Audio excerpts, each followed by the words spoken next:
harus tahu bahwasanya bentuk penyiksaan yang paling berat atau bentuk azab yang paling berat daripada Allah kepada seorang hamba itu bukan ketika seorang hamba mendapatkan musibah, bukan ketika seorang hamba ditegur dengan hukuman daripada Allah, bukan. Karena memang ada hukuman daripada Allah berupa misalnya azab, bencana, misalnya alam. Bencana alam itu bisa jadi hukuman daripada Allah. Bahwasanya kita mendapatkan musibah bisa jadi teguran daripada Allah. Bisa jadi. Tapi ini bukan azab yang paling berat. Bukan sebuah hukuman yang paling berat daripada Allah.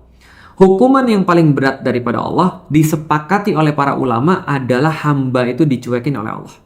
Itu hukuman yang paling berat. Makanya kita nggak usah bicara Allah. Kita bicara manusia aja. Kalau manusia itu sudah nggak suka sama seseorang, dia masih marah, itu Anda masih untung. Dia masih marahin Anda, berarti dia masih perhatian sama Anda. Ada seorang ibu marahin anaknya, berarti ibu itu masih sayang sama anaknya. Dia masih peduli sama anaknya. Dia masih mau anaknya berubah.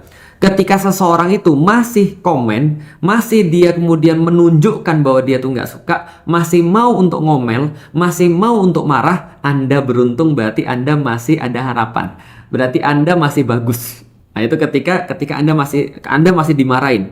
Tapi kalau ibu kita sudah diem, bapak kita sudah diem, guru kita sudah nggak peduli, guru kita sudah diem, ini Anda harus berpikir. Kenapa? Karena bisa jadi ini adalah hukuman yang paling berat. Hukuman yang paling berat itu dicuekin. Nggak di dunia, nggak di akhirat. Allah itu kalau sudah memberikan hambanya sebuah hukuman yang sangat berat, itu di dunia dicuekin, di akhirat dicuekin.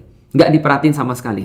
Saya ambil contoh lagi, Saya sebagai orang yang menikah, itu pasti pernah marahan sama istri, ya kan ya? Mungkin teman-teman yang sekarang sudah menikah juga pasti pernah marahan sama istri. Dan ketika marahan sama istri, itu kalau misalnya saya masih ngomel, berarti itu masih kesalahannya masih biasa. Kalau saya masih ngomel, saya masih ngomong, saya masih marah, itu kesalahannya biasa.